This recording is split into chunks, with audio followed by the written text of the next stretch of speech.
Salut toutes à tous les amis, c'est Guillaume, j'espère que vous allez bien. Et aujourd'hui on se retrouve pour une vidéo assez spéciale puisque on est enfin, c'est la première vidéo avec mon magnifique studio que j'adore beaucoup trop particulièrement. Vraiment, j'ai passé... voilà, c'est tout. Donc c'est ça, aujourd'hui on va parler de mon ancien téléphone tout simplement. Et pourquoi un Samsung Galaxy 2017 c'est encore très possible d'avoir ça.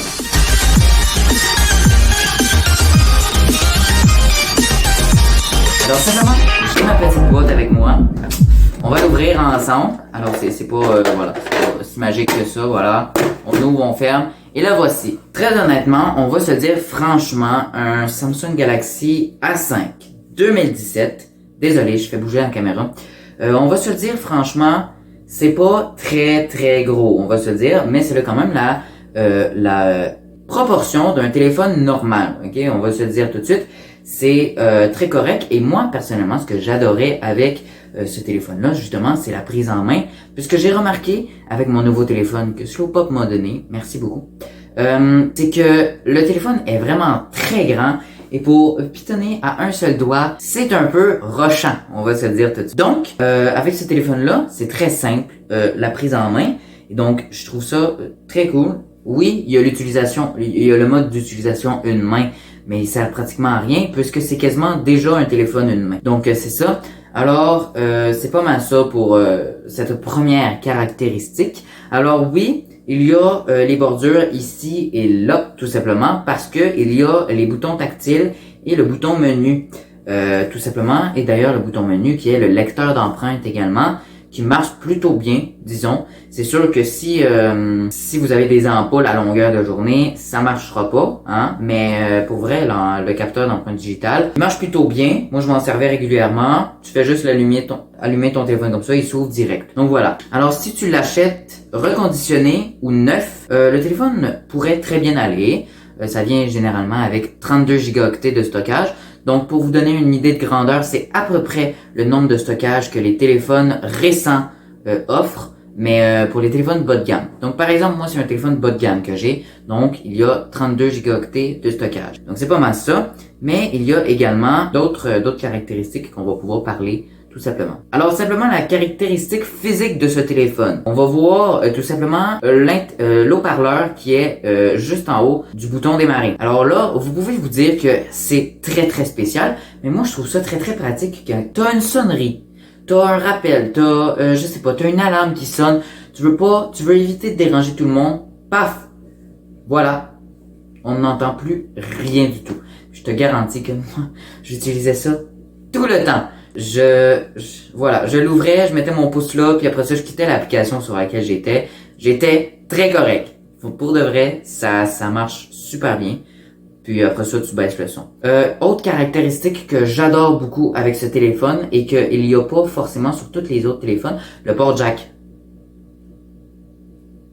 Voilà, il y a le port jack, c'est tout. C'est très simple. Tu peux connecter des écouteurs non Bluetooth. Et bien évidemment, il y a le Bluetooth également.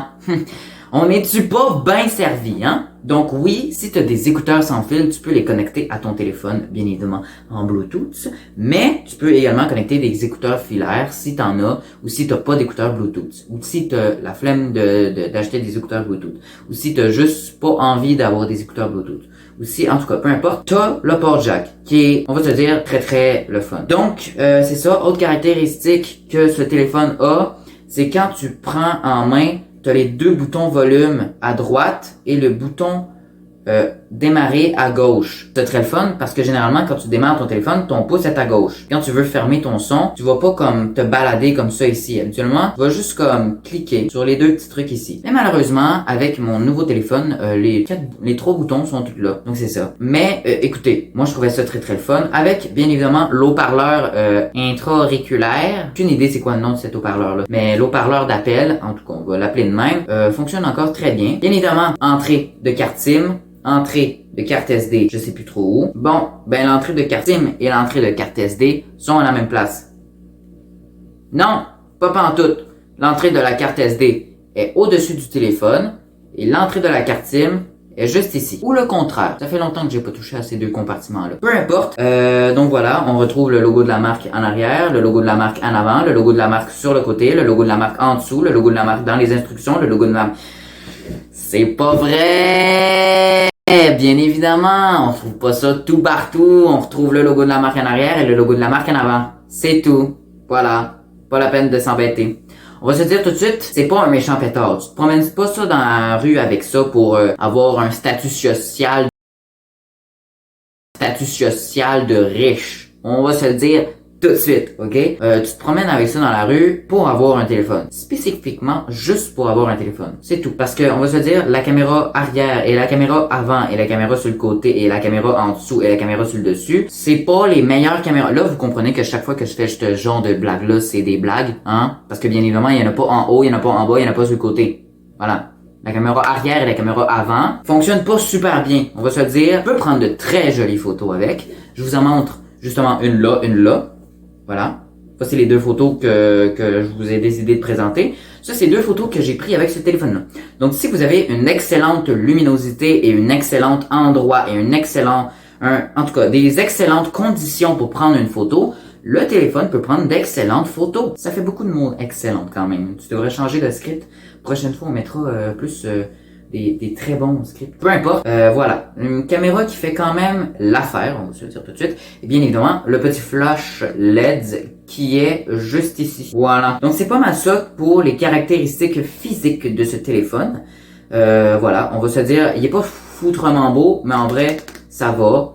Arrière en vitre quand même. Donc, faites attention si vous avez ça.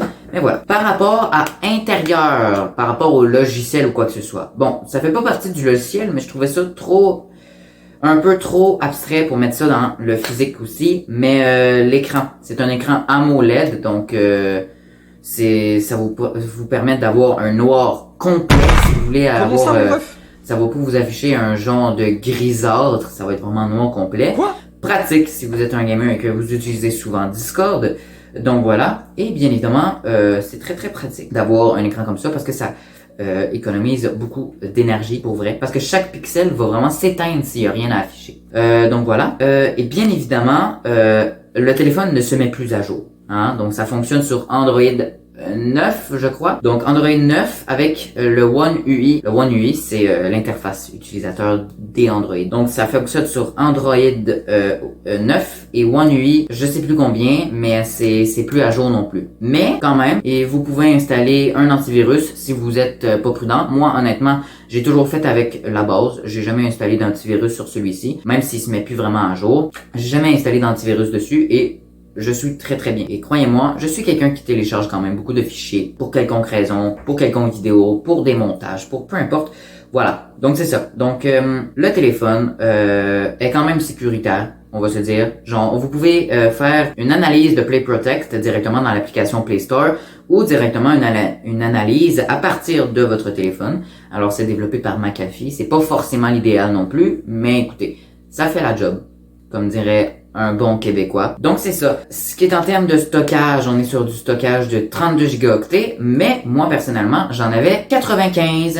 Et pourquoi donc? Voilà, j'avais une carte de 64 gigaoctets, une carte SD. Donc ça vraiment, vous pouvez changer les applications, les télécharger dans une carte SD et les avoir directement dans votre téléphone. Ça booste littéralement votre stockage et donc moi j'avais pas forcément beaucoup de problèmes de stockage. Alors bien évidemment pour ce qui est système et tout ça, bien évidemment j'avais j'avais des millions et des millions de fichiers que je devais supprimer chaque mois, mais ça c'est moi. C'est parce que je télécharge vraiment beaucoup de choses. Chaque application que j'installais venait avec des espèces de fichiers à installer, puis en tout cas. Fait que là, quand je désinstallais ça, peu importe, pas besoin de le savoir, hein? Donc c'est ça. Donc si vous mettez une carte micro SD à l'intérieur, vous pouvez vraiment booster énormément le stockage de votre téléphone et ça aide énormément pour le stockage et ça booste énormément le stockage de vidéos, de photos, de fichiers audio, de fichiers APK, de fichiers PDF, de fichiers tout court, d'autres sortes de fichiers. Peu importe. En termes de mise à jour d'applications, bien évidemment, toutes les applications se mettent encore à jour. Le téléphone est encore très très utilisable. Vous voulez installer Instagram, vous pourrez installer Instagram. Donc ça fait quand même drôle à dire, installer Instagram. Mais bon, Donc par exemple, la majorité des applications qu'on utilise aujourd'hui, des réseaux sociaux, des jeux, sont encore très disponibles sur ce téléphone-là. Seul défaut, je peux pas jouer à Brawl Stars avec ce téléphone. Brawl Stars n'est plus disponible avec les Galaxy A5. Je sais pas pourquoi. Mais écoutez, c'est vraiment la seule chose à laquelle j'ai vu qui était pas disponible sur ce téléphone-là. Sinon, Instagram, Facebook, YouTube, TikTok, Snapchat, Messenger, Messenger Kids, les Sims, Town. Peu importe, la majorité des applications sont encore supportées sur cette chose-là. Vous cherchez, en fait, pas mal toutes les applications sont encore disponibles sur ce téléphone-là. Donc, c'est pas mal ça. Donc, les amis, j'espère que cette vidéo vous a plu. Je prépare également une autre vidéo pour les anecdotes de ce téléphone-là. Alors, parce que ce téléphone-là a eu énormément d'anecdotes, tout simplement, c'est pas mal ça. Voilà. Ce téléphone-là a vécu pendant 3 jours dans la neige, par exemple, par pure exemple. Juste vous donner un petit suspense pour vous donner envie de cliquer sur la vidéo. En tout cas, peu importe. Les amis, j'espère que vous avez apprécié la vidéo. Si c'est le cas, je vous invite à vous abonner, liker, commenter. Ça fait drôlement plaisir. Comme d'habitude, sur ce, je vous dis à la prochaine. Bye bye tout le monde.